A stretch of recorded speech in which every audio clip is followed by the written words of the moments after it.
have moved a long way from the age of trepanation to sterile surgical techniques, from days of bigger scars to least scars, and now we are in the era of least minimal scars on those beautiful ladies, where we have entered the era of minimal invasive surgeries. When we talk about minimal invasive surgeries, we are talking about laparoscopy and robotic surgeries as well. So, where do we use these minimal invasive surgical techniques? In a woman's life, there are various changes which can happen from womb to tomb.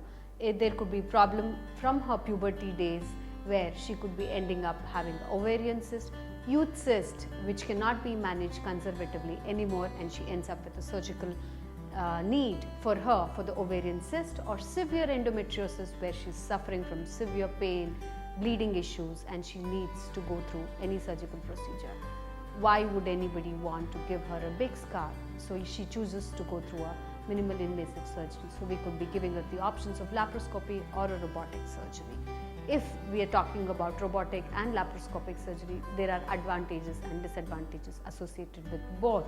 And not only with pubertal age group, if any pregnant woman is having ovarian cyst in her pregnancy, we don't have to cut open the tummy with the big scars. We could be still doing minimal invasive surgeries for her. Or anybody gets diagnosed to have ectopic pregnancy or heterotropic pregnancy, we can help her with minimal invasive surgeries.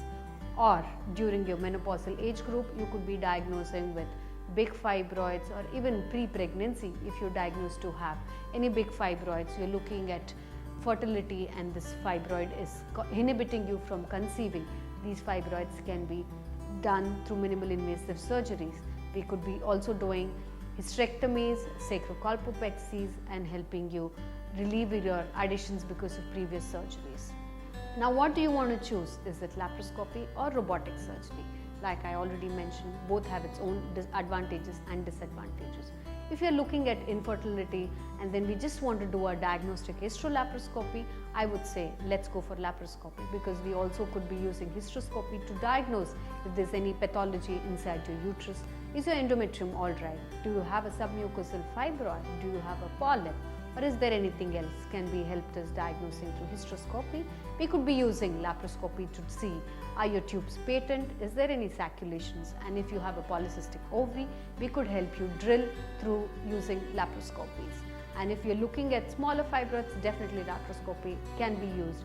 But if you're looking at unmarried girls, huge fibroids in different locations like pseudo broad ligament fibroids, or it's in the lateral pelvis, or if it's in the posterior of the uterus, laparoscopy sometimes become a little riskier because there could be more blood loss, all the complications that sometimes we say double consent needs to be taken, where you could be ending up with an hysterectomy. All these problems are solved, and one answer for that is robotic surgeries, where it's minimal blood loss, faster recovery, and you get home as quickly as possible, hence also reducing a lot of complications like DVT and CVTs. So you are ambulant very quickly, the bowel movements are functioning very well, and you get to go home much quicker, and there's a smile on your face because there's very less pain post-operatively that we could be seeing. So you can come here to Narayana Health Hospitals and choose any of the minimal invasive surgeries available, and we help you decide what do you have to go for your pathology which is existing.